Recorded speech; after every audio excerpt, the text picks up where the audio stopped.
நம்மளுக்கு இன்றைக்கி 2 செடி ஆர்டர் போட்டிருந்தோம். நேற்று 2 செடி ஆர்டர் போட்டு வந்துருச்சு. ஒன்று வந்து ஆப்பிள், இன்னொன்று வந்து ஏலக்காய் செடி. எடுத்து வச்சாச்சு. டப்பா காட்டுறேன்னு சும்மா. நம்ம சுபி பையனோட வேலையை பாருங்கள், எத்தனை கடி கடிச்சு வச்சுருக்கான். போட்டு பிச்சு எடுத்துருக்கிறேன். இப்போ எப்படா கீழே போடுவேன் எடுத்துகிட்டு ஆடலான்ட்டு. இது வந்து ஆப்பிள் செடி. இப்போதைக்கு இந்த பாட்டில் வச்சுருக்கேன். பெரிய பாட் ரெடி பண்ணிகிட்ருக்கேன். இதுக்கு வந்து நல்லா கூலிங்காக தொட்டி, சிமெண்ட் தொட்டி ரெடி பண்ணிகிட்ருக்கேன்.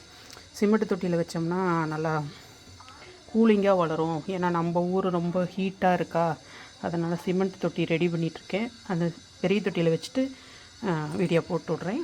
இது வந்து ஏலக்காய் ஒரு தலை வாடி இருக்குது. இது ஏலக்காய் செடி. இதையும் வந்து பாட்டில் எடுத்து சின்ன பாட்டில் தான் வச்சுருக்கேன் இப்போதைக்கு. இன்றைக்கி எல்லாம் பெரிய பாட்டு எடுத்து பெரிய பாட்டில் வச்சு நம்ம அது தனியாக வீடியோ எடுத்து போடுறேன்.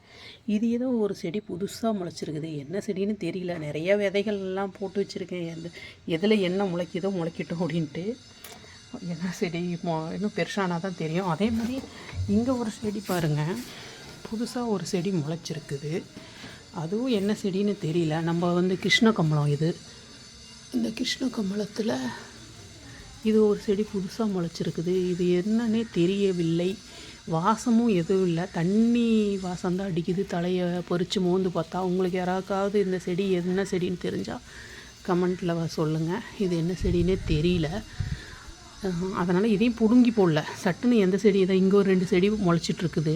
எந்த செடியும் சட்டுன்னு பிடுங்கி போட மாட்டேன். அது பெருசானதுக்கப்புறம் இது ஏதாவது, ஏன்னா நிறைய விதைகள் போடுறதுனால ஏதாவது முக்கியமான செடியாக இருக்கும் அப்படிங்கனால பிடுங்கி போட மாட்டேன். கிருஷ்ணகம்பளம் கொஞ்சம் இப்போ லைட்டாக வாடி இருக்கிறாங்க.